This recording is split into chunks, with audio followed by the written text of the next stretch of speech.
They tried to drug her, but one boy's swap ignited a chain reaction of impossible debt, dangerous alliances, and a forced protection detail. What began as a cold transaction in a biker's den would become a fight for freedom and an unexpected love that threatened to burn their world down. If you're new here, subscribe and comment your location. Now let's begin. Look, I didn't do it for you. The words were out of Daniel's mouth before he could stop them, harsh and brittle, aimed at the girl slumped in the leather passenger seat of his rusted-out sedan. Stella, the president's daughter, the biker princess. She turned her head, the neon signs from the passing strip clubs and bars painting her pale face in streaks of garish color. Her eyes, a startlingly clear blue even through the haze of the drug that wasn't in her system, held a confusion that was quickly hardening into something else. "I know," she said, her voice quieter than he expected, not the roar of a Harley, but the sigh of the night wind. "You did it for your old man. I heard the whole thing." Of course she had. The scene in her father's office, a windowless room above the club's garage that smelled of motor oil, stale beer, and imminent violence, was burned into Daniel's mind. Him standing there in his thrift store jacket, hands visibly trembling as he laid out his bargain to Mark, the Anvil Kovac. Stella, slumped in a corner booth, wrapped in a blanket, watching it all unfold with dawning, horrified comprehension. He dragged her from that frat house party, his heart a jackhammer against his ribs. He'd seen the two prospects from the savage suns circling her, their leering smiles, the sly drop of a powder into a red plastic cup. An opportunity presented in a flash of terrible clarity. His father, Paul, was upstairs in their ratty apartment, nursing 2 broken fingers and a debt that was coming due in blood. The Suns owned that debt. Daniel saw the swap not as chivalry, but as currency. He switched the cups, let the prospect hand the tainted drink to another girl, and guided the woozy Stella out, the prospect too busy laughing at his own handiwork to notice.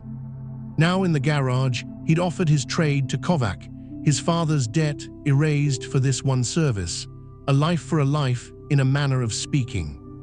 Kovac, a mountain of a man with a beard like iron filings, had studied him. The silence stretched, punctuated only by the drip of a leaking faucet somewhere.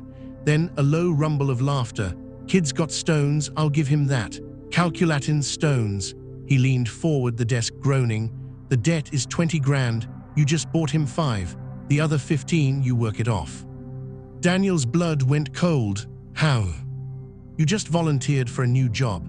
Stella's shadow, her personal protector on campus, at her apartment, everywhere the sun's patch can't go easily. You're her civilian conscience. You keep her clean, you keep her in school, you keep her alive. You screw up, you try to run, he didn't finish. He didn't need to. The meaning was in the cold glint of his eyes, in the silent, hulking forms of the other members leaning against the wall. "You report to me every week." And just like that, Daniel's desperate gamble had traded one cage for another, a longer sentence with a far more complicated warden. Stella broke the silence in the car. "Pull over." "What?" "Just pull over, Daniel. I'm gonna be sick." He swerved to the curb. She stumbled out, not to vomit, but to lean against a chain-link fence, drawing in deep, shaky breaths of the city air. He got out too, standing awkwardly a few feet away. "This is insane," she whispered, more to the night than to him. "You're my what? My babysitter, my prisoner guard." "Something like that," he muttered, the resentment a bitter taste in his mouth. His freedom, his last year of college, his future, all mortgaged because his father couldn't stay away from the high-stakes poker games in the Suns' back room. "Look, let's just get this clear. I don't want to be here. You don't want me here. We'll stay out of each other's way as much as possible. I'll follow the rules, you pretend I'm invisible, and maybe your dad calls it even sooner." She turned to him, and in the sodium vapor light, he saw not a biker princess, but a girl just as trapped as he was. "You think it's that simple? My father doesn't do simple, and now I've got a martyr following me around, hatting every second of it. How is that supposed to make me feel?" "Guilty," he said flatly, "but that's your problem, not mine. My problem is the $15,000 I now owe a motorcycle club." The charged silence between them was thicker than the city smog. It was the spark of 2 live wires thrown together by bad luck and worse decisions. The first week was a tense, miserable ballet. Daniel moved into a spare room at the back of Stella's off-campus apartment, a surprisingly neat, sunlit place filled with engineering textbooks and framed diagrams of motorcycle engines, not the gothic dungeon he'd expected. He drove her to classes at the university, sitting a few rows behind her in lectures on thermodynamics, feeling utterly alien. He waited outside the library, the gym, the coffee shop. He was a ghost in her life, a scowling, resentful specter. The light-hearted moments came unexpectedly, born of sheer awkwardness. Like the time he tried to make himself scarce while she was studying, opting to fix her persistently dripping kitchen faucet with the sheer force of will and a wrench he found under the sink. He succeeded only in shearing the valve clean off, resulting in a geyser of cold water that drenched them both. For a moment, standing there in the soaking spray, they just stared at each other. Then a laugh burst out of Stella, a genuine, unguarded sound that transformed her face. Daniel, against his will, felt the corner of his own mouth twitch. "Civilian conscience, huh?" she gasped, wiping water from her eyes. "Maybe stick to the moral guidance and leave the plumbing to professionals." Or the time at a diner, when an overly persistent frat boy from the very party where this all started slid into their booth, ignoring Daniel completely, and started laying on the charm for Stella. Daniel, without looking up from his textbook, simply said in a deadpan voice, "She's allergic to bullshit, causes hives, you might want to back up." The guy left sputtering.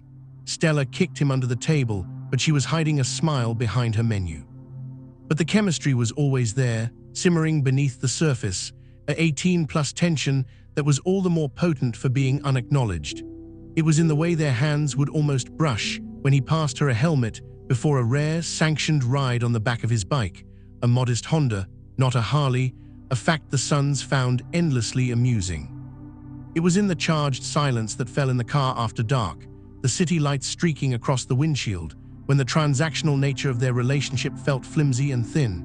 It was in the way he'd catch himself watching her, not as an assignment, but as a person, the intense focus she had when she worked on an engine model, the way she bit her lip in concentration, the stray curl that always escaped her ponytail. He'd force himself to look away, the resentment flaring anew. "Don't. She's the prize you paid for, nothing more." The conflict escalated during a club function, a barbecue at the clubhouse. Daniel, in his civilian clothes, stuck out like a sore thumb. He was ordered to stay by Stella's side, a visible symbol of her father's control and his own bondage. He saw the way some of the younger members looked at him, with contempt, with jealousy, as an outsider who'd gotten too close to the heart of the club. James, a lieutenant with a serpent tattoo coiling up his neck, sidled up to him by the beer keg. "How's the help treating you, college boy? Getting a taste for the good life, or you still counting the days?" Daniel kept his gaze fixed on Stella, who was arguing with her father by his bike. "I'm just doing my job." "A job no real man should have," James sneered. "A leash holder, she's a Kovac. She belongs here with her own kind, not coddled in some university, trailed by a debt-ridden puppy." Before Daniel could retort, a commotion erupted. Stella's argument with her father had grown heated. Mark Kovac's voice, a low thunderclap, cut through the rock music. "You will not take that internship in Dayton. It's too far, the charter there is weak, I can't protect you." "I don't need your protection, I need a life that isn't measured in CCs and territory lines." Stella shot back, her voice trembling with fury. Kovac's hand came up, not to strike, but in a gesture of finality. It was a king's decree.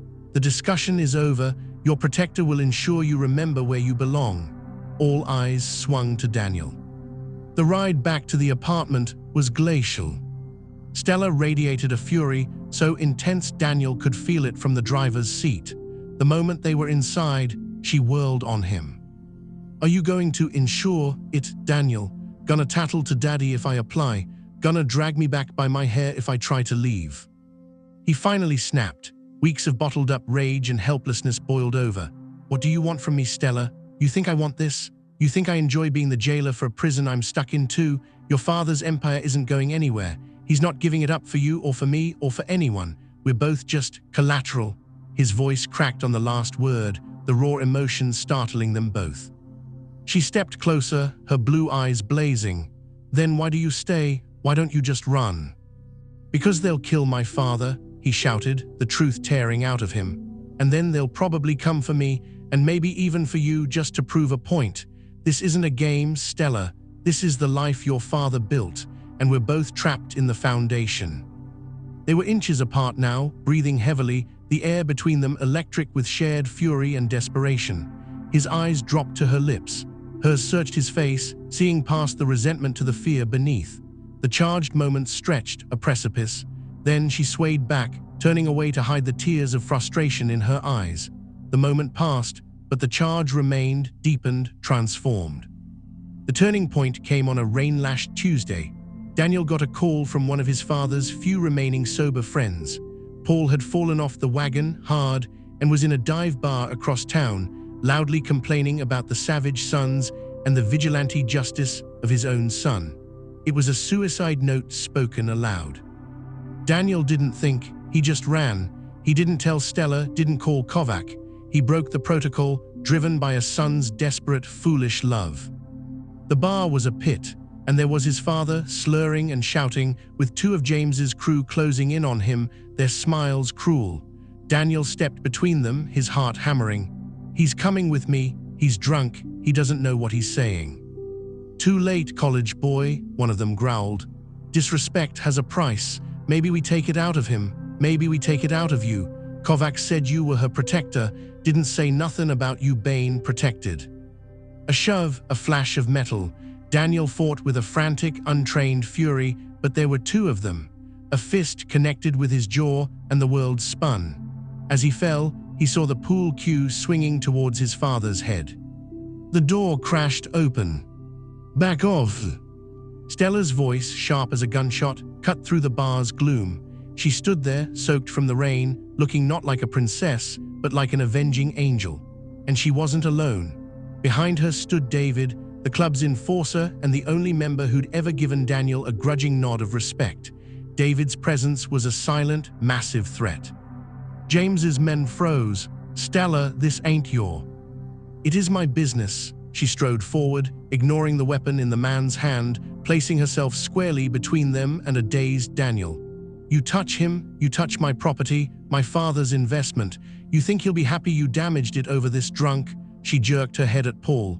"Get out, now." The authority in her voice was pure Mark Kovac. The men hesitated, looked at David's impassive face, and slunk away. Later, in the urgent care clinic, as a nurse stitched the cut above Daniel's eyebrow, Stella waited silently. His father, sobered and shaking, had been taken home by David under strict orders. "Why?" Daniel asked, his voice hoarse. "Why did you come?" She wouldn't meet his eyes. "I had the tracker app on your phone still active from the clubhouse setup. I saw you go to the wrong part of town." A pause. "And because you're an idiot, a self-sacrificing idiot who still thinks this is a transaction." He looked at her then, truly looked, saw the fear still lingering in her eyes, the worry that had driven her into a dangerous bar. The last wall of resentment crumbled, not with a bang, but with a quiet, profound sigh. It was no longer a debt, it was a choice. "It's not a transaction anymore," he whispered. She finally looked at him, and in her gaze, he saw the same realization. "I know." The kiss, when it came later that night in the quiet of her apartment, was inevitable. It was not sweet or gentle. It was hungry, desperate, a claiming and a surrender all at once. It tasted of rain, blood, and the salt of shared tears. It was the final, irrevocable crossing of a line they'd been towing for weeks. His hands, careful at first, tangled in her rain-damp hair, hers gripped his jacket, pulling him closer as if to bridge the last distance between their worlds.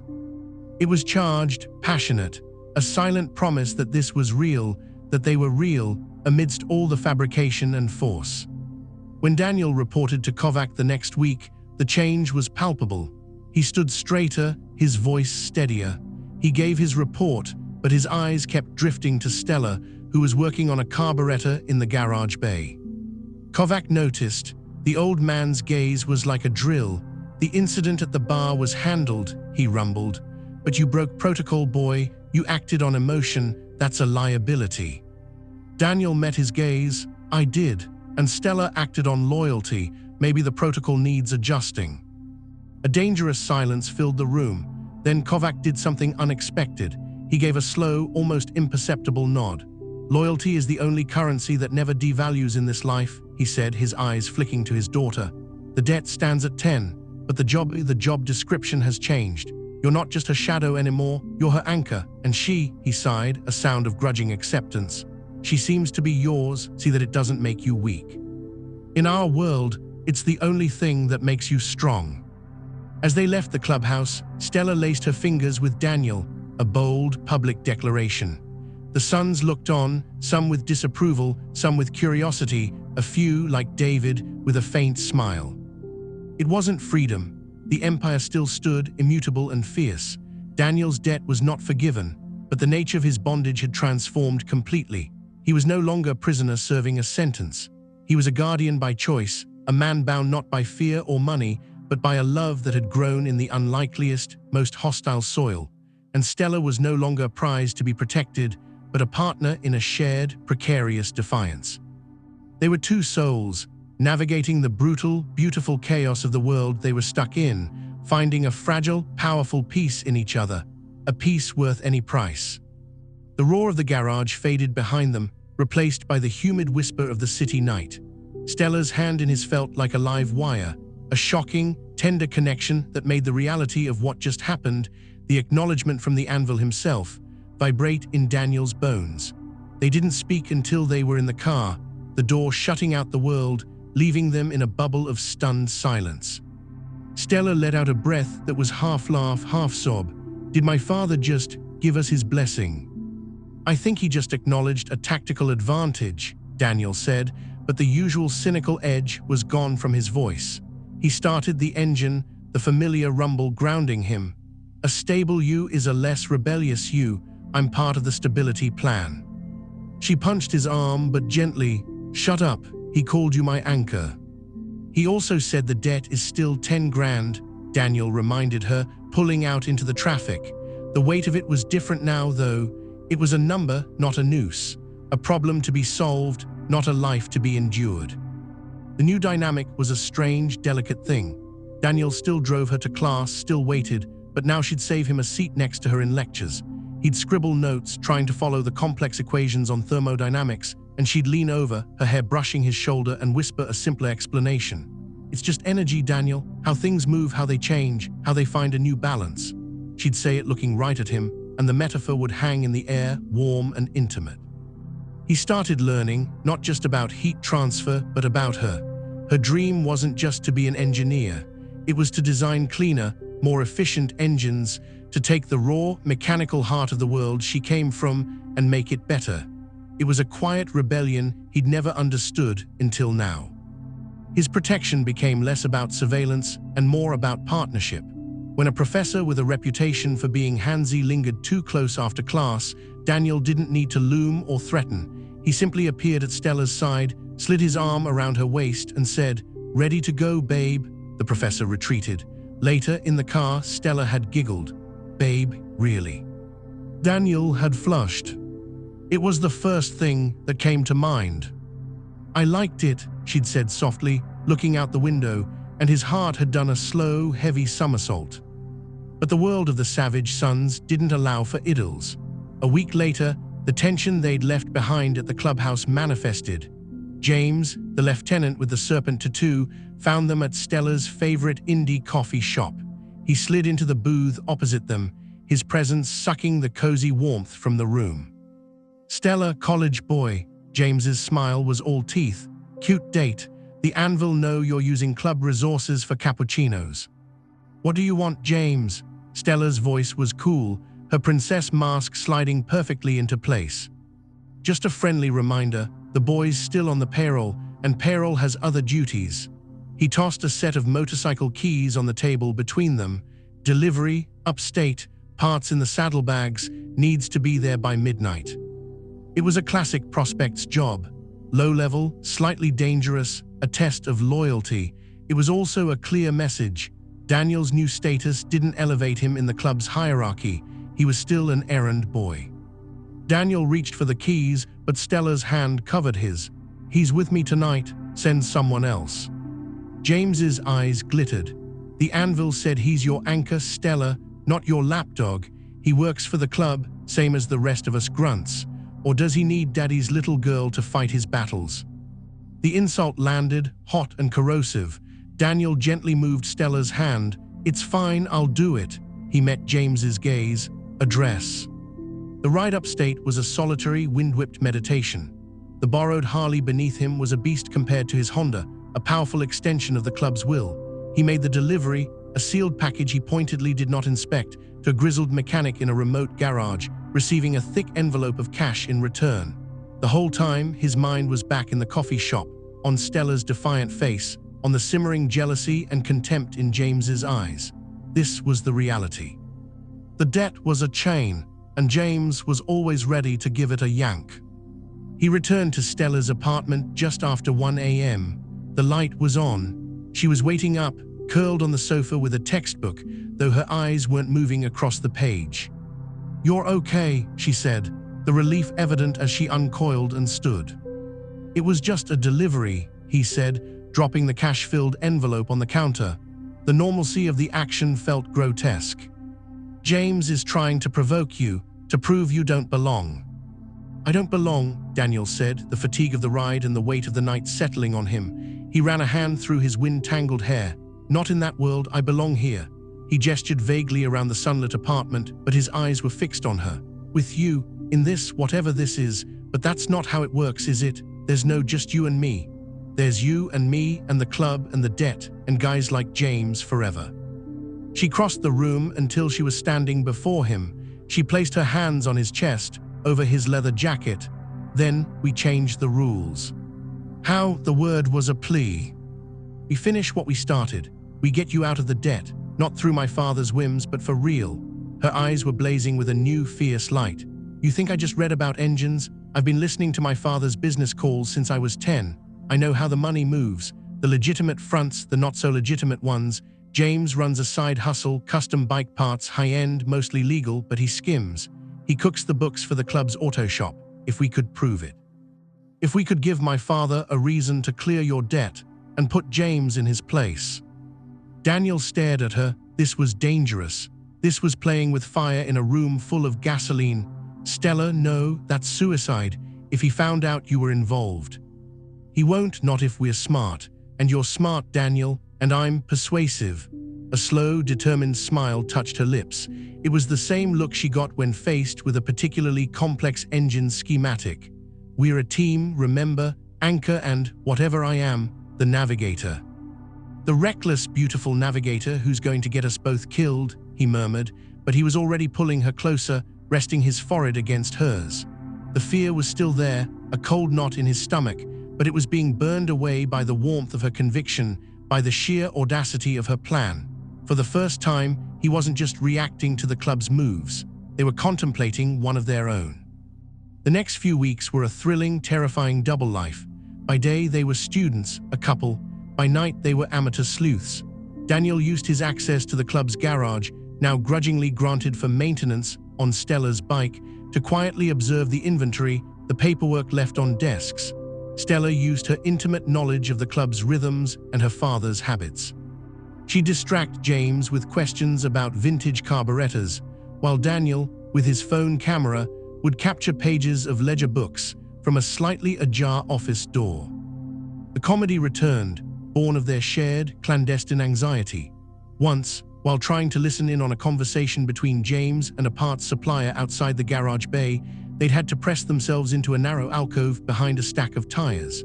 They were pressed together from shoulder to thigh, their breath mingling in the dusty space.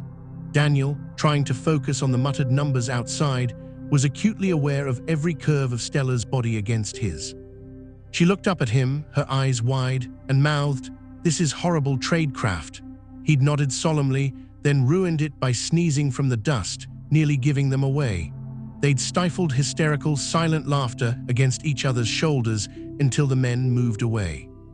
The charged moments deepened, now layered with the adrenaline of their secret mission. A stolen kiss in the club's dimly lit parts room, surrounded by the scent of grease and metal, felt like a rebellion in itself. A lingering touch as she passed him a crucial piece of paper under a diner table, their fingers speaking a language of conspiracy and longing. It was more than attraction, it was a forge, welding them together under pressure and shared risk. They pieced together the scheme. James was ordering high-performance parts at club expense, selling them on the black market or to custom builders at a premium, and reporting them as damaged or lost. The paper trail was a shadow, but it was there, a discrepancy of thousands. The night they assembled the final evidence, photographs, copied invoices, a timeline Stella had meticulously constructed, they sat on the floor of her living room, documents spread around them like a battlefield map. The weight of what they had was immense. "This is it," Stella whispered, holding up a forged shipping manifest. "This alone is $5,000. There's at least 20 here total." Enough to clear his debt and then some. Daniel looked at her, at the fierce triumph in her eyes. "What do we do with it? We can't just hand it to your father. James will know it was us." "We don't give it to my father," Stella said, a new, harder edge in her voice. "We give it to David."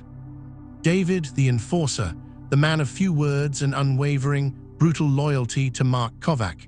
He was old school, valuing the club's strength and integrity above all. He had no love for James's flashy, conniving ways. "He'll take it straight to the top," Daniel realized, "and it won't look like a personal vendetta from us. It'll look like good housekeeping." Stella nodded. "David respects the club. This is a cancer in it. He'll act." They arranged a meeting in the most neutral territory they could think of, a 24-hour truck stop on the interstate. David arrived alone, a mountain on a motorcycle. He listened in silence as Stella, her voice steady, laid out the evidence. Daniel stood beside her, a silent pillar of support. David's face, usually an impassive rock, darkened as he flipped through the pages. Finally, he grunted, knew he was slick, didn't know he was stupid. He folded the papers and tucked them inside his cut. His eyes lifted, first to Stella, then to Daniel. "This stays between us. You never did this. You never saw this. Understood?" They both nodded. "The anvil will handle it. The debt," he looked at Daniel. "You did a service for the club, a real one, that's worth more than money, but money's the language we speak. It'll be settled." 2 nights later, the clubhouse was closed for a church meeting. Stella and Daniel weren't invited, but they didn't need to be. The aftermath was written in the grim faces the next day. James was gone. No one spoke of him. Rumor passed through the garage in hushed tones, said he'd been given a choice: leave the state and never wear the club's patch again, or face the consequences for stealing from his brothers. He'd chosen to leave. Mark Kovac summoned Daniel to the office. The air was different. The old man looked tired, but his gaze was sharp. "David brought me some interesting reading," he said without preamble. "Seems a problem solved itself. Loyalty again." He leaned back, the chair creaking. "The debt is cleared. You're square with the club." The words should have felt like a dam breaking, a flood of relief. And they did, but they also left Daniel oddly unmoored. The central, terrible fact of his life for the past months was just gone. "The job, however," Kovac continued, "is not. My daughter still needs an anchor, and it seems she's grown attached to the one she has. You want out? Now's the time. Clean break. You walk away, go back to your life." Daniel thought of his father, still fragile but trying. He thought of his own derailed degree. He thought of the quiet, predictable life he could now reclaim. Then he thought of Stella's laugh in a spray of kitchen water, her fierce whisper in a dusty alcove, the feeling of her hand in his as they faced down danger together. He thought of the chaotic, brutal, beautiful world she was a part of, a world he now understood in his bones. "Sir," Daniel said, his voice firm, "with respect, my life is here now. If Stella will have me, and if you'll allow it, the job is the only one I want." Kovac studied him for a long, long moment. Then, a faint, almost imperceptible smile touched his lips. It was the first genuine smile Daniel had ever seen from the man. "Took you long enough to figure it out. Get out of here. She's waiting." Stella was by her bike in the garage, polishing the chrome with a nervous intensity. She looked up as he approached. The question was in her eyes, huge and vulnerable. "He cleared the debt," Daniel said. She exhaled. "So you're free?" "No," he said, stepping close, taking the rag from her hand. He cupped her face, his thumb stroking her cheek. "I'm not free. I'm exactly where I choose to be. I'm yours, Stella Kovac. If you'll have a debt-free, college dropout, former errand boy with a talent for plumbing disasters. Tears welled in her eyes, but the smile that broke through was brighter than the garage lights. "I'll have you," she whispered, leaning into his touch, anchor and all. The kiss they shared then was different from all the others. It wasn't desperate or hungry or secretive. It was a promise sealed. It was a beginning, acknowledged in the very heart of the empire that had tried to break them both. Around them, the club went on, the roar of engines, the clang of tools, the low rumble of voices. The empire didn't give itself up. But within its walls, they had carved out a territory of their own, a peace forged in fire, paid for in cunning and courage, and held together by a love that had turned a transaction into a destiny. It was messy, dangerous, and absolutely theirs. And as Daniel held Stella, feeling the steady beat of her heart against his, he knew, with a certainty that felt as solid as the ground beneath him, that he wouldn't have it any other way. Thank you for living every heart-pounding moment with Daniel and Stella. Would you have made the same choice, to stay in a dangerous world for love? Let me know where you're watching from in the comments, and subscribe for more stories where a single decision changes everything.